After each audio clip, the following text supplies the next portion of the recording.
सुप्रभात विद्यार्थियों, सानंद होंगे। आज आपको हिंदी में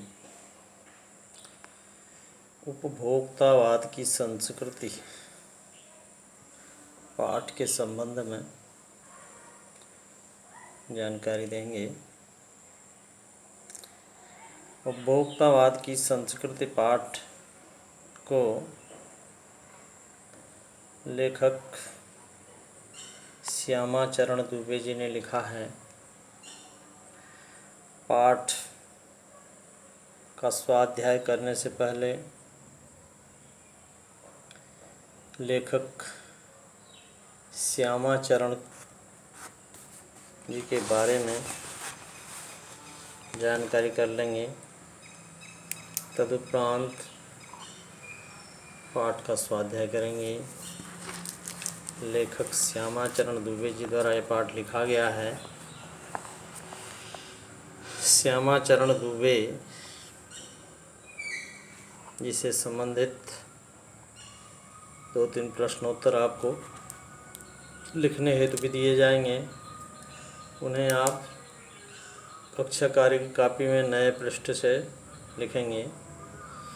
कुछ जानकारी श्यामाचरण जी दुबे जी के जीवन परिचय के बारे में जानेंगे। श्यामाचरण दुबे का जन्म सन 1922 में मध्य प्रदेश के बुंदेलखंड क्षेत्र में हुआ। उन्होंने नागपुर विश्वविद्यालय से मानव विज्ञान में पीएचडी की।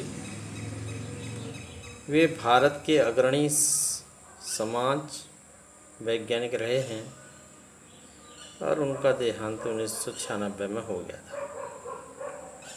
अब उनने जो रचनाएं की हैं, जो पुस्तकें लिखी हैं, मानव और संस्कृति, परंपरा और इतिहास बोध,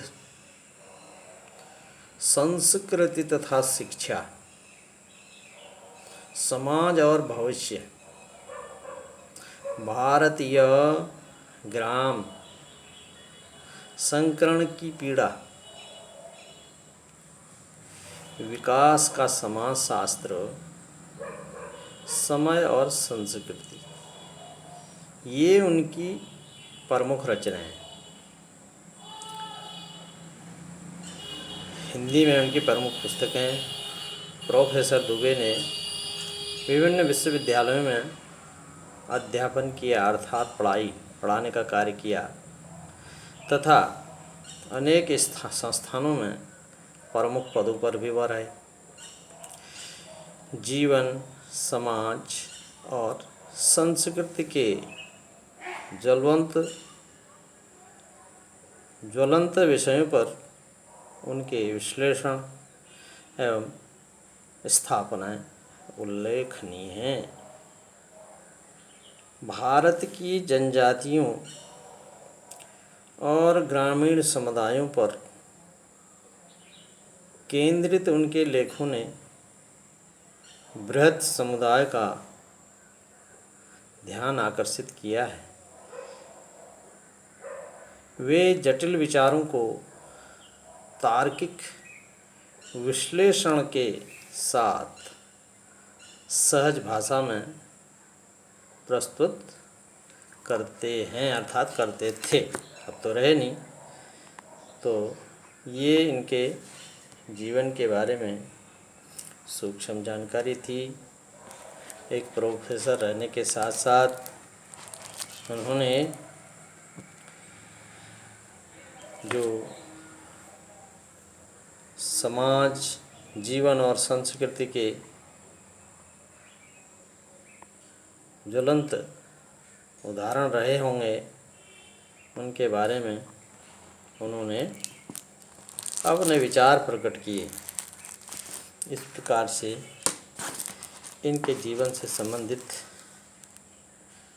2-3 प्रश्नोत्तर आपको कक्षा कार्य कापी में लिखने हैं, जो मैं बता रहा हूँ। श्यामाचरण दुबे, पहला सवाल होगा, श्यामाचरण दुबे का जन्म कब और कहाँ हुआ था? ठीक है। उत्तर लिखा हुआ है, श्यामाचरण दुबे का जन्म सन 1922 ईस्वी को मध्य प्रदेश के बुंदेलखंड क्षेत्र में हुआ था। दूसरा सवाल है, श्यामाचरण दुबे की रचनाएं लिखें।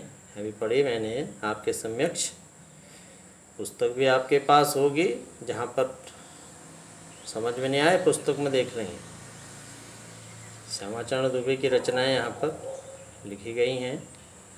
उसके बाद तीसरा सवाल है, श्यामाचरण दुबे की भाषा